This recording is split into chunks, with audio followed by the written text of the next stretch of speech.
क्योंकि भारत की संस्कृति रही है कि शरणागत को शरण देना। लेकिन जिस तरह से बांग्लादेश के हालात बिगड़े हैं, ये पूरी दुनिया के लिए एक बहुत बड़ा खतरा है। पाकिस्तान के हालात भी बिगड़ रहे हैं।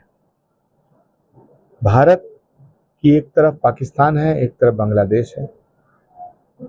एकदम पड़ोसी देशों में अराजकता, आतंकवाद और बगावत और वायलेंस का जो एटमॉस्फेयर क्रिएट हुआ है, मुझे लगता है इसको देखते हुए भारत को बहुत सावधानी से चलना चाहिए।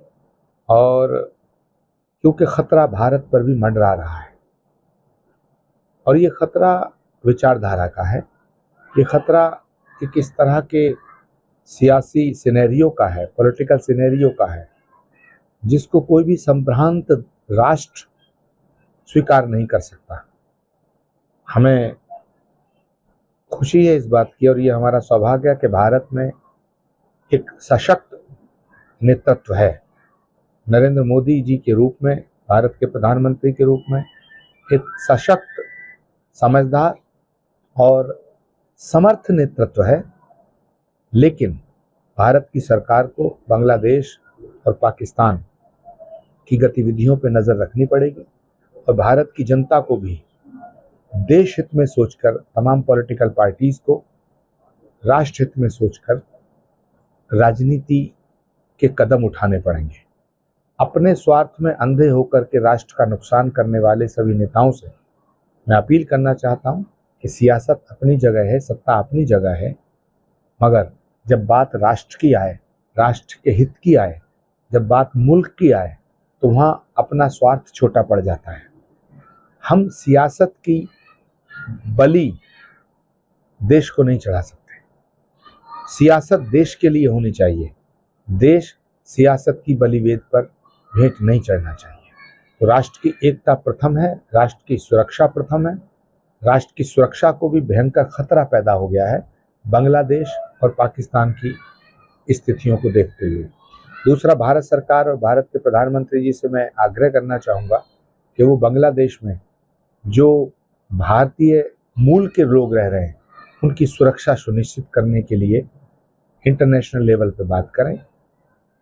एक और गंभीर दुखद सूचना मिल रही है कि बांग्लादेश में रहने वाले हिंदुओं को मारा जा रहा है, पीटा जा रहा है, जलाया जा रहा है।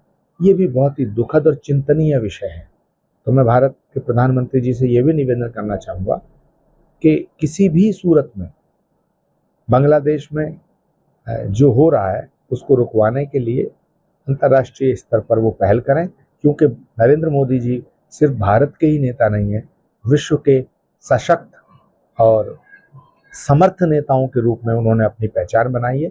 इसलिए पूरी दुनिया को नरेंद्र मोदी जी से अपेक्षा है कि वो बांग्लादेश में जो हो रहा है इस घटनाक्रम पर नज़र भी बनाए रखेंगे और वहाँ की समस्याओं को, वहाँ इंसानियत के नाते और अंतर्राष्ट्रीय संबंधों के नाते उसको, उस समस्या को सुलझाने के लिए कोई ना कोई ठोस फैसला लेंगे। सवाल इस बात का है कि तानाशाही कौन कर रहा है? क्या सरकार तानाशाह है या विपक्ष तानाशाह है? मुझे तो इस समय जो विपक्ष है ये तानाशाह नजर आ रहा है। चाहे वो अयोध्या की घटना हो, चाहे वो भारत की संसद का निर्माण हो, चाहे वो सर्जिकल स्ट्राइक हो, चाहे वो 370 हटाने का फैसला हो, चाहे वो सुप्रीम कोर्ट का कोई फैसला हो, विपक्ष न संविधान में विश्वास रखता है, विपक्ष न सभ्यता में विश्वास रखता है, विपक्ष न संस्कृति में विश्वास रखता है। विपक्ष इस देश की सत्ता पर कब्जा करना चाहता है, इस देश की संपदा को लूटना चाहता है, अपने अपने गिरेबान में झांक के सबको देखना चाहिए। सरकारें सबने चलाई हैं, कल पंडित नेहरू जी से लेकर के डॉक्टर मनमोहन सिंह जी तक और आज नरेंद्र मोदी जी का कार्यकाल, इस सब की समीक्षा अगर निष्पक्ष तरीके से की जाए तो निसंदेह मैं कह सकता हूं कि आज भारत विश्व के स्तर पर जिस तरह भारत का गौरव बढ़ाने का काम नरेंद्र मोदी ने किया है, उससे हर एक भारतवासी को खुश होना चाहिए। मगर अफसोस की बात यह है कि विपक्ष सरकार से दूर होने के बाद सरकार की नीतियों की आलोचना करने की बजाय